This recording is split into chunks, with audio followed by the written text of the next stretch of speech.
Hello সবাইকে। তো মন খারাপ নিয়ে চললাম স্টেশনে। আর আজকে কেন আমার মন খারাপ সেটা পুরো ভিডিওটা দেখলেই বুঝতে পারবে। তো চললাম এখন স্টেশনে, আর স্টেশনে এসে চলে আসলাম টিকিট কাউন্টারে। তো টিকিট কাউন্টারে দেখলাম ওই লাইনে প্রচণ্ড ভিড়, আর নেক্সট যে কাউন্টারটা ওখানে আসলাম ওটা মোটামুটি ফাঁকাই ছিল। তো এদিকে আমি ঝপ করে টিকিটটা কেটে নিলাম, এদিকে তো বরমশাই স্টেশনে চলে এসেছিল। তো এই যে আমি টিকিটটাও এখন কেটে নিয়েছি, এখন বরমশাইকে খোঁজার পালা। তো আমি এখানে ওভারব্রিজ দিয়ে নেমে যাচ্ছি, এখন বরমশাই তো দেখতেই পাচ্ছি না কোথায়। তো ওভারব্রিজ থেকে নামতে না নামতেই বরমশাইকে আমি দেখতে পেয়ে গেছি, আর ট্রেনও আমার চলে আসছে। আর হ্যাঁ, বরমশাই আজকে বাইরে চলে যাচ্ছে, তো কাজের সূত্রে ওকে বর্ধমান যেতে হয়েছে, আর ওখানে কিছুদিন থাকবে।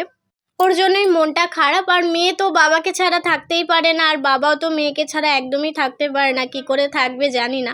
আর এই যে বর্মশাইকে এখন টাটা বলে দিলাম, আর এই যে ট্রেনটাও আমাদের গুড বাই বলে একদম ছেড়ে চলে গেল স্টেশন থেকে। তো আমি এইভাবে কখনোই থাকিনি যে বর্মশাই কাজের সূত্রে বাইরে আর আমি এখানে, হয়তো একসাথে থেকেছি কিন্তু এইভাবে কখনোই থাকিনি।